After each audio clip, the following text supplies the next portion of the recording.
Welcome to Impact Signals, Social Impact at the Scale of AI. I'm Charlie. Today is Sunday, May 24th, and this is episode 58. And I'm Sarah. Today's signal is that governance is moving closer to the actual field stack. Policy, public services, climate risk, and partner capacity all in the same workflow. Start with the humanitarian governance beat. ReliefWeb surfaced the Safe AI framework, version 1.1, as a practical guide for turning ethical AI principles into action inside humanitarian organizations. The field lesson is simple. Governance cannot live as a slide deck. If an AI tool touches needs assessment, eligibility, translation, targeting, or protection-sensitive data, the controls have to be built into procurement, testing, handoffs, and incident review. The second signal is Singapore. The Edge Singapore reported that Google expanded its frontier AI partnership with Singapore across healthcare, scientific research, enterprise adoption, and safety. That matters because it is not just another model announcement. It is an example of a government trying to wire frontier AI into regulated public service environments while keeping safety infrastructure in the same conversation. Third, the wildfire stack is getting more operational. WBUR reported on AI watching for wildfires across drought-stricken western states, while California said it is deploying more than 2,800 personnel and equipment for wildfire response. The useful question for responders is not whether computer vision can spot smoke.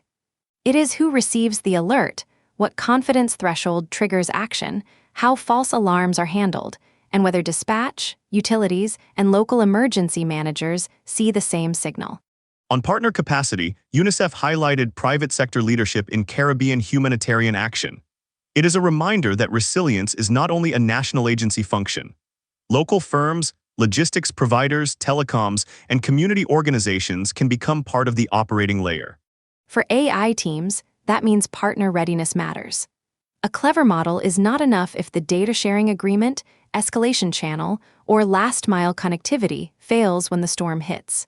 On the disaster watch list, keep attention on wildfire conditions in the western United States, recent ReliefWeb weather and health updates, and ongoing flood, displacement, and disease risk contexts that may require fast information products.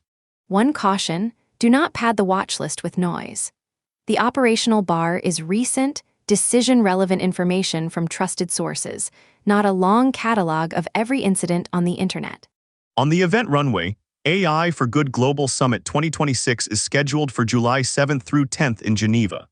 If your organization is working on humanitarian AI, disaster resilience, or public benefit infrastructure, that is a convening to track now.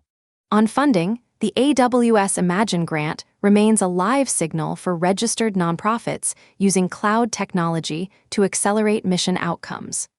Treat it as an infrastructure opportunity, not just an AI grant. The practitioner takeaway: if you are deploying AI into frontline work this summer, draw the whole operating map. Model, data, human review, partner handoff, incident response, and funding path. And test the handoffs before the crisis. The gap between a promising AI pilot and a usable field system usually appears where one organization, one dataset, or one decision owner hands work to another. That's Impact Signals for May 24th. Links and source notes are in the show notes. Stay ready.